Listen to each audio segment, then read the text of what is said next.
Too early for treats. Too early for treats. Nice try. And don't you start either. Both of you. Cats. All right, so I'm going to multitask here. World War III update. Okay, so day one of going to the library for my internet needs. For those of you, you've probably gotten the message by now that I don't have internet at home anymore. For now, that will change. Right now I'm making spaghetti. Just before we get into this, and I've got this spaghetti claw. If you do not have the spaghetti claw, you, sir, are not making spaghetti. You're just an imposter. So anyway, thing is, okay, in Ukraine, around the Donetsk, they had a big firecracker go off. No, I don't believe it's a nuke. Two reasons. Number one, no lightning. Number two, not bright enough. The reports, because I can't follow this up, so you'll have to follow it up yourself. Kind of goes something like this. Possibly take this one with a grain of salt because I don't see anybody using tornadoes to do this, but apparently 2 tornadoes came in and they were firing on coordinates, and the coordinates just happened to be a weapons depot. It's true! No treats yet, it's too early. What kind of cat eats treats this time of day? Oh, that cat. So anyway, bottom line, they hit a weapons depot, apparently killing up to 200 rebels, and on top of the 200 rebels, they destroyed the infamous Grad rocket launchers, the Katyusha rockets, shooting Katyusha rockets, which I believe translated is Kathy. So if you meet a girl named Kathy and you go, "Hey baby, how you doing?" She goes, and you go, "What's your name?" She goes, "Kathy." And there, Stones Orchestra. Just kidding to anybody named Kathy, but you got a ladybug here. No, I got ladybug. See. A ladybug. It's been like the year for ladybugs. Anyway, my cat still wants treats. So anyway, long story short, these ground launchers are not the most accurate things, but they sure are a hell of a nuisance. If you want to just kind of completely destroy a city or an area or an airport, they're the perfect thing because they fire like barrages of rockets. They take about up to an hour to load up. They're very cheap. I don't know how many Russia made. I did a video on it on my Operation Red Dawn videos on the Katyusha rockets and the Grad launchers system, and it was, don't quote me on the number, it was like something between like 10,000 and 40,000 of these things they made. They've been around since the 1950s, and they work. They're very simple, very low tech, can wreak havoc on a lot of areas that just, you know, they're not pinpoint accurate, but they damage a lot of area because you're barraging it with rockets, right? So apparently a lot of those were hit in the process of this strike. And when you do that, when you fire a big powerful weapon at other powerful weapons, whether they're armed or not, you got to factor in the propellant in the rockets. You got to factor there's probably was mortar shells there.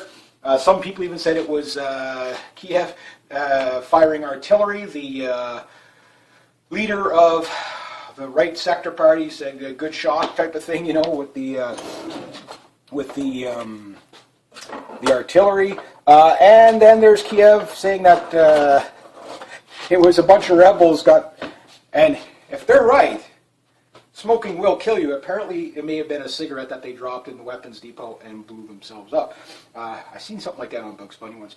But it is not uncommon to see, for example, in Russia, where all of a sudden weapons depots just start blowing up, and it's usually somebody that was on the sauce left a cigarette. Tony, trying to eat with their cigarette instead of a flashlight. I mean, it's possible, but I don't think anybody's going to. Well, you never know. You never know. I mean, training isn't exactly spot on for the rebels or for the military there in Kiev. They're severely lacking in training. So, you know, it's not, you know, new guy kind of syndrome could have happened there too. That's possible. All kinds of things. Could have just been a fire mixing this chemical with that chemical. But it's hard to say. That said, not a nuke going off, in my opinion. Again, not bright enough. There was no secondary lightning. The power wasn't knocked out because there would be a bit of an EMP effect from that to a certain distance anyway. I mean, well, it's hard to say because half the power has been taken out by artillery anyway. But for the short of it, I would say no, it probably was not a nuke. But it is a good representation of the flash in the pan incidents that would probably lead to a nuclear war. For example, how this happened, we don't know yet. I'm sure it will come out. Ooh, I didn't. But if it comes out that tornado jets dropped a bomb or fired a missile on coordinates and took out this thing, well, there's a problem because the Ukrainians don't fly tornado jets. The British, the Germans, I think the Spanish and the French, I don't know who else flies the Tornado. There's a few Middle Eastern countries that have the Tornado. Egypt, maybe, I can't quite remember who. But there's only a few handful of people that are going to be flying that jet. What's it doing strikes in the Ukraine? You know, remember, right now, after these peace talks with Merkel and Francois Hollande, which I'm not saying Hollande is a good guy. I mean, the guy's pretty much screwed up his country, you know, in a lot of ways. But I'm also not saying the guy's insane like everybody else that seems to be in on this, i.e. mostly the United States. Not the people, but the government. I mean, you have John McCain out there talking about how he's disappointed in the, that they're not, Germany's not willing to go ahead and arm the Ukrainians. You got John Kerry out there. Their whole narrative is war. They're Captain Ahab's. Got to get that great white whale. Especially McCain. I got to do something. We got to kill everybody. Got to arm everything. Arm it all. Arm the cats. Right, Kazoo? He's not talking to me now because I didn't give him a treat. But oh well. Nonetheless, I mean, they're having a thing with a meeting with Putin, and what I take is coming out because we never know what's said behind closed doors. We'll never know. I think it's dawning on the powers of Europe, i.e., France, definitely Germany, stuff like that. That if a war breaks out, they are at the front of the brunt end of this. It don't matter if NATO can take the Russians. What is the cost of starting World War III? Even if it doesn't go nuclear, even if it stayed conventional, it'd be a 3-week war. Why? Because by the end of the 3 weeks, everybody's dead anyway. So it doesn't, if it's a nuclear war, okay, everybody's dead after 30 minutes. If it's not conventional, okay, everybody's dead after 3 weeks. It's not like World War II. It's not going to be, it's not going to, the Russians are ready to fight. They're clearly ready to, defend themselves as they see fit. Whether you like the Russians or not is kind of irrelevant because that's not the question. The question is, are you willing to die fighting the Russians and to provoke them into a fight over the Ukraine? Are you willing to let your children go fight for a war that the bankers want? When you're clearly seeing that in Europe, again, Francois Hollande, not very good with his own economy. Okay, fair enough. But he's not insane. I mean, you're constantly seeing him, going against the sanctions. The Europeans are starting to realize the sanctions are hurting them. It's a boomerang effect. They know that this can't be something that's going to end well. They know what the Russians are capable of. The Russians have never backed down. They don't do that. So it's a kind of an all or none scenario where either A, you're going to fight the Russians in a full-out war because of the interests of the IMF, the bankers, and the United States and the Anglo-American Empire. But most people are saying, whoa, this is not what we want. And you're seeing the things breaking up now. Greece is out there, okay, Russia said, okay, we are willing to help you guys out if, you can't make a go of what they're trying to accomplish. Will Greece, and I think Greece is going to be a big part of this, because Greece, A, is either going to be left hanging by itself and get out of the EU, but what that will cost them is complete implosion of their own economy. Russia may come to the aid of that. They might. It's not a done deal yet, but they could. Again, it's a feather in the cap for the Russians if they get people on their side. India, Afghanistan, they just signed deals with Russia to, they're saying, look, we want to be part of this new kind of Asian Pacific empire. Again, the world being divided into two, the Euro-Asian, or the Asian Pacific Empire and the Anglo-American Empire. A lot of people say there is no Anglo-American Empire. I think you should think again on that. The banks that are running things now have been running things for an awful long time. The way they do, basically colonialism. If you look at how colonialism used to be, you used to take a ship with trade merchants, and you go conquer a nation. That's how colonialism was. We're not in the same kind of colonialism because you don't need to conquer the country anymore. You just need to conquer its banking system because that gives you a place to dump debt. You know, Iraq and Afghanistan, that's what it is. Open borders in the United States, that's what it is. It gives the United States places to dump debt. And not only in the United States, but other central banks, you know, can dump debt into these countries through foreign policy. So what's the idea behind that? Well, it's very, very simple. When you take money you've printed too much of and put it over there somewhere, you keep inflation low in your own country. You get the picture? It's how you destroy your own money, so to speak, to not get out of control.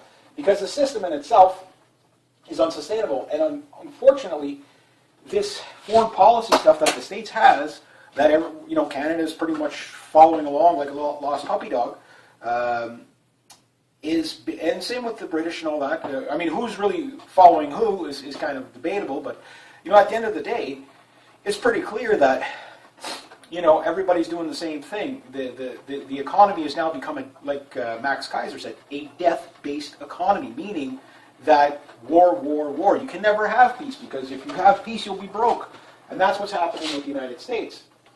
But that's also, again, with Europe, they're sitting there going, hey, wait a minute. It's very brave of the United States to pick a fight with the Russians, but it's going to be fought in our backyard, And, that's what I think Angela Merkel is really worried about. She's like, okay, well, maybe I'm for the globalism, but there's a limit. And she's dealing with some incredibly insane people. John Kerry, John McCain. And these guys are supposed to be left-wing. John Kerry, he was a POW. You think he would be against war at all cost? John McCain, buy the man an F-4 Phantom, put some dummy bombs on him, let him go bomb a little island somewhere, let him have some fun. You say, is that my white whale? Your throttles up, tally-ho! There's a little F-4 Phantom there. Yeah. What a crazy man. I'm kind of glad he didn't win because, Obama, okay, here you go. Obama wins presidency in 2016 for his third term. 3 years later, we have nuclear war. McCain wins the presidency for his first term. 3 minutes and 58 seconds later, we have thermonuclear war. Yeah.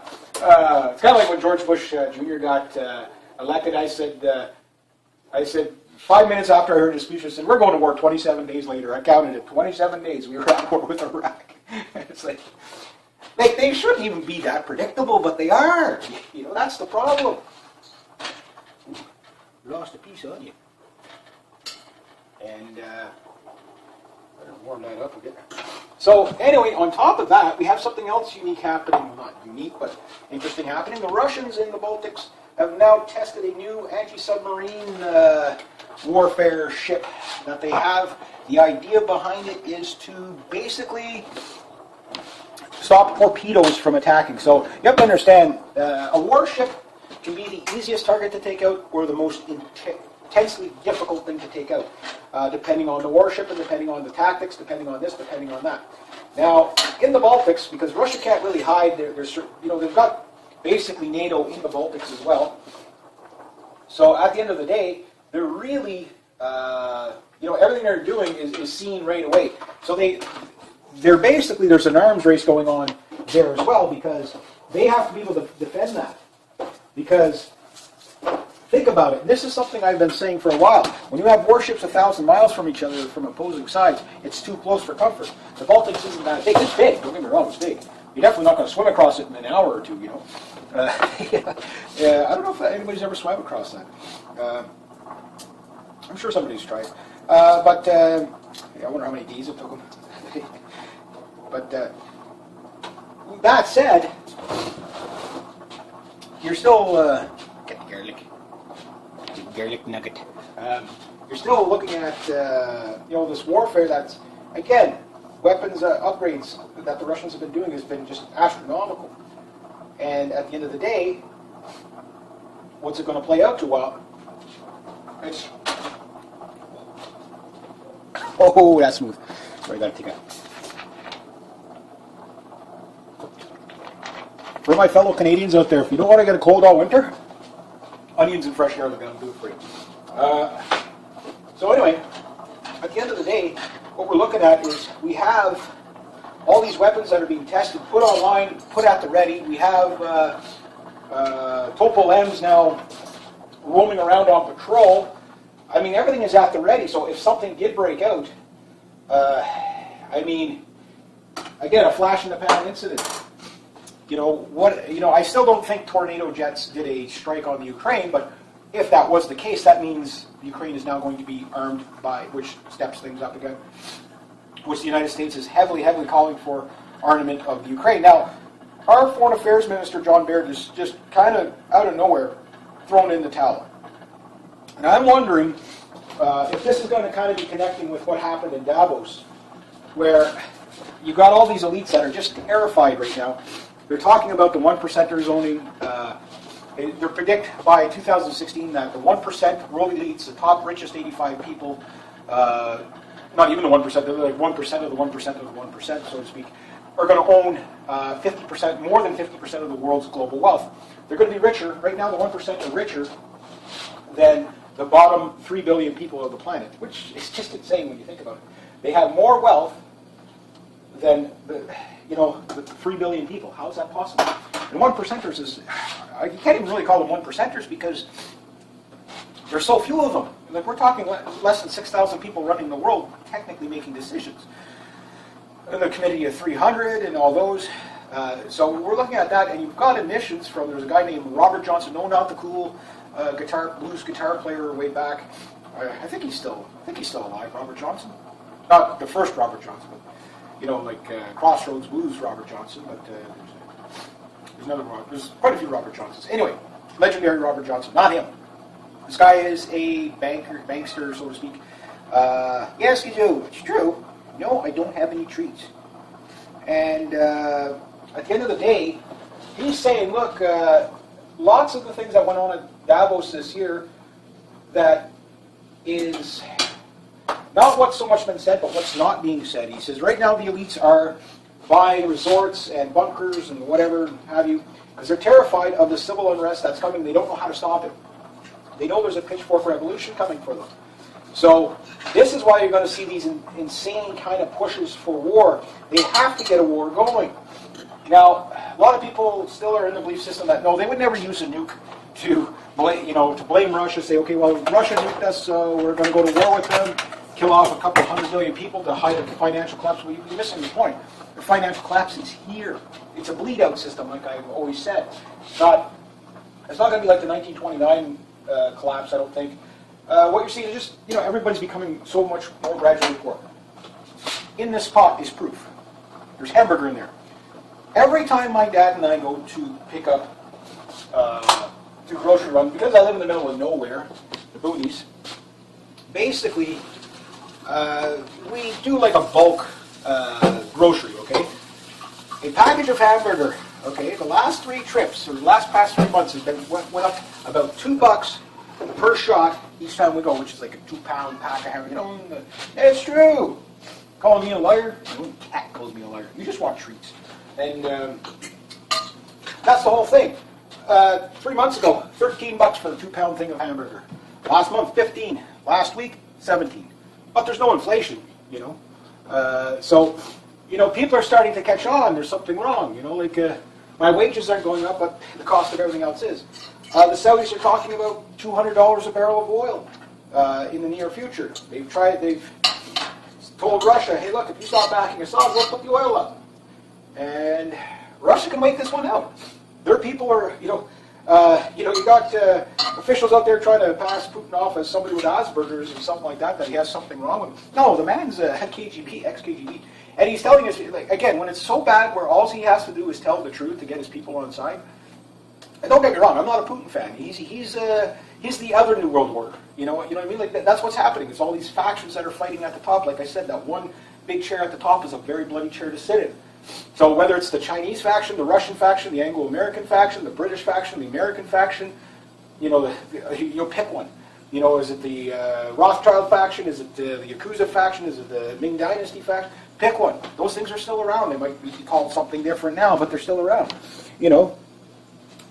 That's the whole thing about it, is that it's these elites are fighting, and that's what they're talking about in Davos, where, hey, wait a minute, people are just looking at the ultra-rich and saying, how do these people keep screwing us over? Because here's the deal. You're going to have massive bank runs, probably starting in Greece fairly shortly because of what the IMF is basically telling them, like, look, or the EU is telling them, like, look, you're going to pay your bill, and we're going to cut you off in about 2 weeks. So you're going to see a Cyprus-style bail-in there, but it could have a chain effect. If Greece holds course, Spain may follow. But the idea is what they're going to do is try to make an example of Greece, but even at that, it won't matter because it breaks up the union anyway.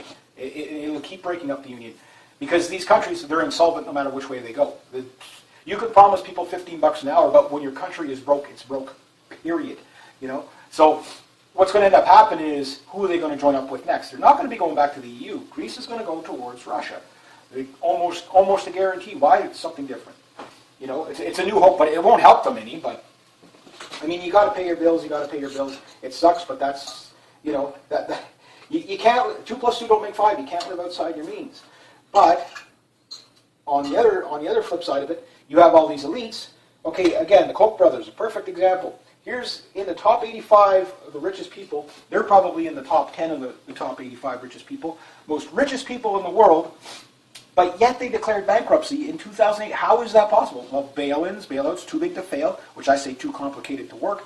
People are catching on, it doesn't work. Globalism is failing, it's failing big time. Globalism is not capitalism, not even close. People want sovereignty to their countries. They're going to desperate situations and latching on to desperate ideology to get away from it. Because they don't understand what they're trying to get away from. And a lot of times it'll lead them into something even worse, like communism or something like that. With Greece, it's hard to say. That some say it's a center-right party or center-left party. Some people say they're the far-left party.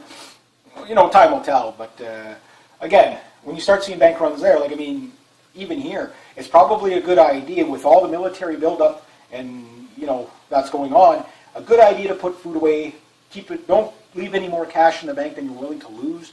For me, it's not a big deal because I'll be quite ticked when I lose my $43. You know what I mean? The hell of a pay when I lose that $43. I tell you. But that's life. But some people who have their whole retirement and stuff. That's what these elites are really struggling with: is where do you put your money that is safe? People are paying to hide their money. You have negative interest rates out there. How does that work? You're paying me to borrow money from you? What? How is that possible? Not quite like that, but you get the idea. And it's only for corporations. It's not for the little guy. Oh, my dog. Yeah.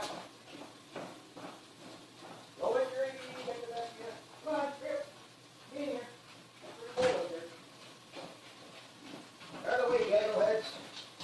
Cats and dogs and everything all cramping my style here. So I guess there's not too much else I can really cover right now. So we'll have to watch what's going on in the Ukraine for sure. Again, like I said before, it was going to be the definitely the line in the sand for Putin, and it's clearly turning out to be. Again, you have, the only ones really screaming to arm. Even Canada is not arming, or openly screaming for arming the Ukraine. So I'm wondering if John Baird stood down over that decision. We'll never know, because whatever. But it's a possibility. If Harper was willing to go along with arming the Ukraine, again, yes, outside of the Ukraine here in Canada, we have more Ukrainians. It's like 1.2 million Ukrainians population here in Canada. But even at that, I'm sure they don't want their country's home country is worse off than it's ever been. And I'm sure that even they wouldn't agree with escalating, adding more fuel to the fire. So I don't think that's good. I can understand supporting them for votes on this side of the pond, saying, okay, yeah, well, we stand with Ukraine, but there's a difference between saying that and saying, okay, well, we're going to put boots on the ground, or we're going to arm the conflict and escalate. Because, the people from there, they know that, the Russians can bleed this out for years to come. They can. You had Poroshenko out there holding up passports. And the thing is that you've got to get out of the idea of looking for good guys in these conflicts, because there are no good guys. Poroshenko is an evil bastard. So is Obama. So is Putin. They're all bad. Soros is root of all evil on behalf of the Rothschilds. They're all bad. The IMF, it's bad. It's toxic. It's evil. Look, the EU deal that they got with Ukraine, the Ukrainians can't even travel to the EU. They can't travel through Europe. It's like, so what's this really about? It's like I said, they're stealing all the resources that are not nailed down, and they're trying to surround Russia. They're not trying to give the Ukraine a better lifestyle. They never were. That was never the plan. They don't care about the Ukrainians. They're going to fight the Ukraine to the last Ukrainian soldier. And on top of that, you got their retirement's been taken away, their health benefits, and then on the other side, you got a complete genocide where you have the Ukrainian military, the neo-Nazis that are there, you've got Russian Spetsnaz. It's basically like World War II all over again. That are both sides are shelling the civilians. I mean, you can't say, well, these guys are worse than these guys when they're doing the same thing. Everybody's doing something wrong here. So, but look where the shelling is. It's only on one side of the country. So you're going to have at some point an East-West Ukraine divide, like East Germany, like West Germany. And the idea, what the Russians want to do is build that corridor right down to the Crimea. I have a feeling they'll be more successful because, again, they can bleed this out for years. At some point, nations around the world, and you're starting to see that where European countries such as Germany, and if Germany were to say that's it for the Russian sanctions tomorrow, the rest of Europe would probably follow like that. So you've got France and Germany, which are big hitters in Europe. I mean, these are big developed economies. Yes, got to contend with a cat. You sure you want to go? You'll be a catsicle. Just hold up here. Okay. You fight here. So when you got that going on, I mean, again, Europe is, they're getting nervous. People are starting to blink. They don't want this. They see the Russian buildup. They've seen the warhead tests. These are nothing new that the Russians have been doing. But the volume at which they're doing it is what is making people very, very nervous. This is what's making the bankers nervous. They know that at some point, Russia's not going to give. They know that, the other countries like Iran and even India is starting to say, hey, no, we'd rather be with the Chinese and the Russians, even though, yes, India and China have their issues. They'd rather be on that side of the fence. Afghanistan saying, look, we'd rather be on that side of the fence than on the Anglo-American side of the fence. So I'm thinking what the bankers are ultimately trying to do, which will lead to total isolation of the United States, because we're doing it here in Canada, is the United States is the only place that has not set up a clearinghouse for the yuan renminbi. But you have to understand, they won't need to, because when everything collapses, the Chinese get everything by default. Well, not everything, but $4 trillion worth of debt, and probably God knows how much hidden debt, if the Chinese don't default first. But the Chinese, they can default, shoot the corrupt bankers like they normally do. That's what they do over there. They don't give them much of a court trial. It's yeah, we caught you. Bang. Next guy, there's a position open. Don't screw it up. That's what the Chinese have been doing. We pay our bankers for committing crimes. Look, we got the Bank of Canada in a lawsuit right now to be restored back to its former self. This could have huge implications around the world on the sovereignty of countries. And it would be, short-term pain for us, but money coming into our economy debt-free, that's a hell of a leash to put on central bankers, and a good one, too. Something I've always been, talking about. This also makes it so that we can't just spend our way into this war, that war, and the other war for the sake of spending our ways into wars, which we're starting to do. And I'm thinking that's why in the last past year and a half, we've been seeing such a push to follow U.S. policy here in Canada. I'm thinking that's going to be a major backfire in the next election. Nobody wants that. Nobody here in Canada wants that. And unfortunately, our options are not going to be very good. The NDP and the Liberals. Justin Trudeau's pretty much going to be just like Obama. Thomas Mulcair is socialist communist. Loves the UN, loves Agenda 21, loves carbon taxes, hates guns. There will be it'll be a very tough world for the straight single male, I'll just tell you that. Taxation of the middle class will be astronomical. Yeah. But, anyway, you just have to listen to these people speak, and they tell you what you need to know. But the people at Davos this year have definitely, seem to have a bit of a chill up their spine about world coming events. Yes, it's too early for treats. Besides, you're like 20 pounds. You don't need any more treats. He says differently. But anyway, the point is this, is that we're seeing all these Russian super weapons coming out. And this is the stuff that they're letting you see. So it means whatever they're not letting you see is much more like these pulse weapons. The Scaval torpedo is a good example. That's been known for for a decade or so, since the 90s anyway. Maybe more than a bit. Yeah, no treats, not yet. Wait till Dad gets home. Yes. So anyway, point is that what do they have? Like I know there's been experiments of hypothetical using kinetic bubble energy, so to speak, releasing massive bubbles underneath ships to just implode them. Other things is methane, like the Bermuda Triangle thing, where it's like methane coming up, displaces a ship, just brings it right to the bottom. These kind of weapons could exist already, and they would be very, very quick and hard to detect. And what side has them? That's the question. So the Russians are definitely doing stuff, again, almost on a daily basis now. So I will have to rely on your links to follow this stuff quite a bit because, it'll be a little bit, it'll be a little while before I'm able to get new internet. So, I'll have to rely on your links and stuff like that. If you think it's something relevant, go to my WW3 updates page on Facebook. Give that a good check out. Make sure you post your links there that are just related to the geopolitical. Also, check out what else do we check out? Use the comments. I mean, the comments keep the conversation going. But most importantly, if you think these videos are important, share them.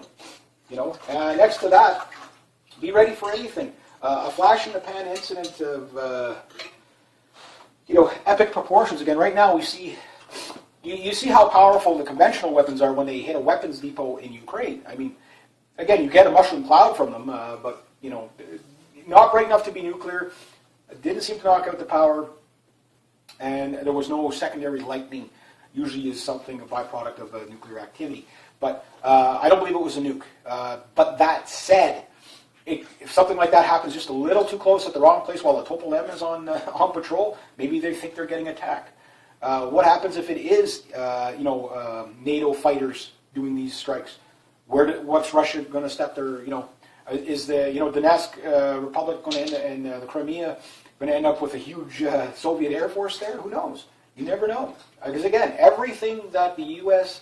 and the EU does in Ukraine, the Russians answer for. It doesn't matter if you support them or not. This is the point. We're moving in the direction of lunacy. And the only thing you hear from the U.S. Congress is basically how we need to go to war in the Ukraine. Again, at some point it's an all or none kind of thing. Putin will have to call the bluff of the United Nations or NATO, so to speak, which is United Nations' army.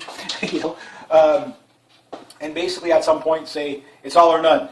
Roll the tanks right. I don't think they'll roll tanks into Ukraine until they know for sure that no one's coming to the Ukraine's rescue, because they know right after that Ukraine is done. Look at that girl, the I Am Ukrainian girl there, a real pretty girl, Yulia, her name's like this long, Mara, I can't even see it. But anyway, she was saying, look, this is what happens after we took our nukes away from Ukraine. Like, I don't know if she's the most person I would trust judgment on, but she does have a point, that disarming the Ukraine has made it more unstable, but on the other hand, at this point, if Ukraine had nukes, at this point, do you not think they would have been used by now? I think they would have, because you have a lot of people that are very desperate, watching their family members get killed on all sides. I mean, it's again, you have people snatching people in the middle of the night on both sides. You have Spetsnaz fighting Nazis.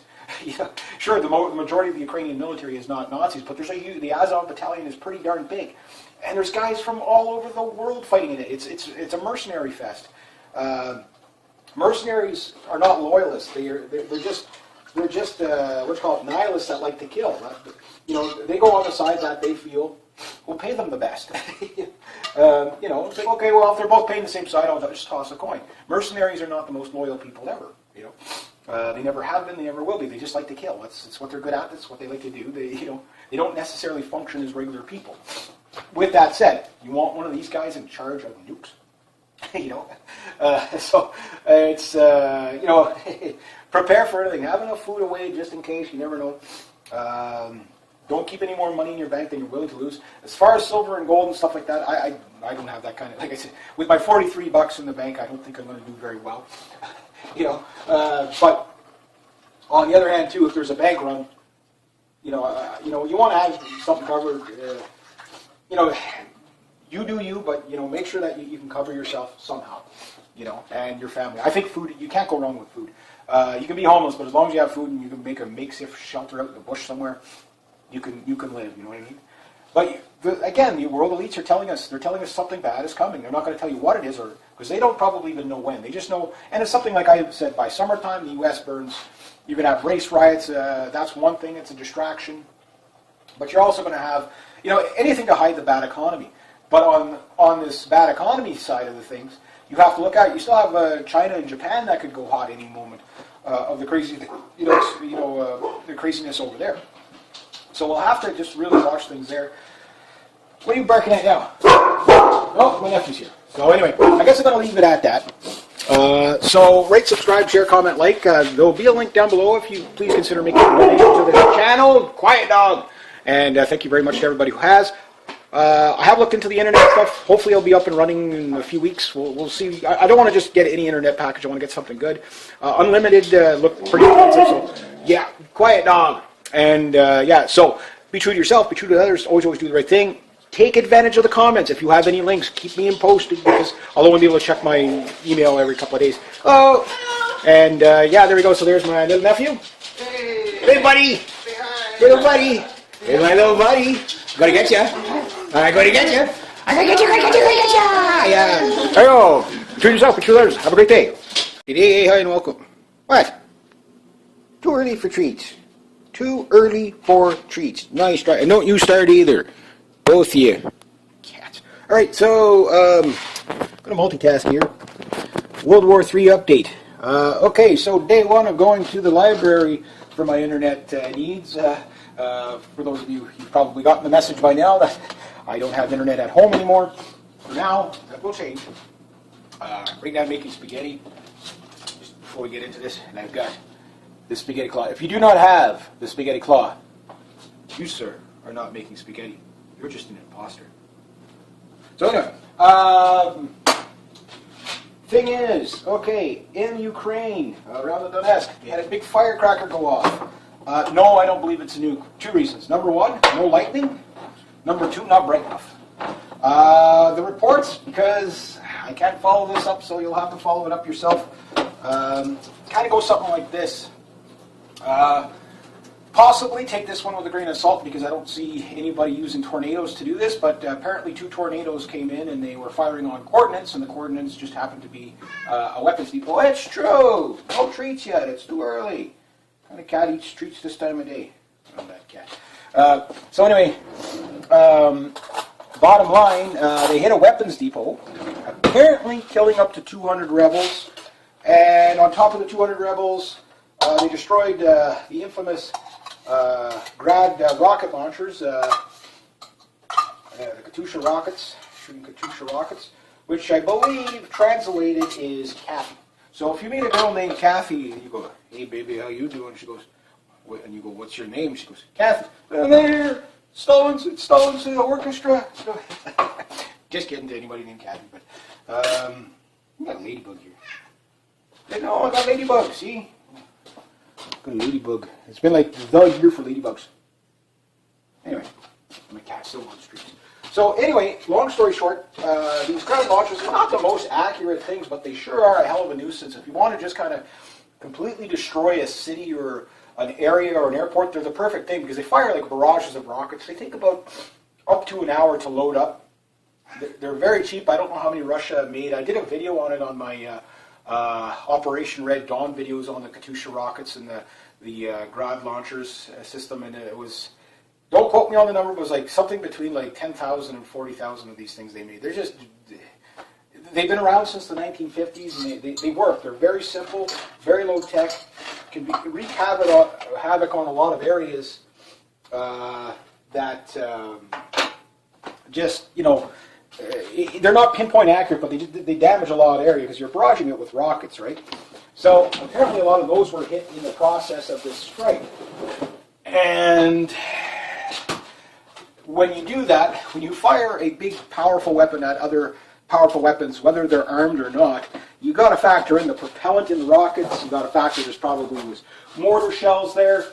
Some people even said it was Kiev firing artillery. The leader of the right sector party saying a good shot type of thing, with the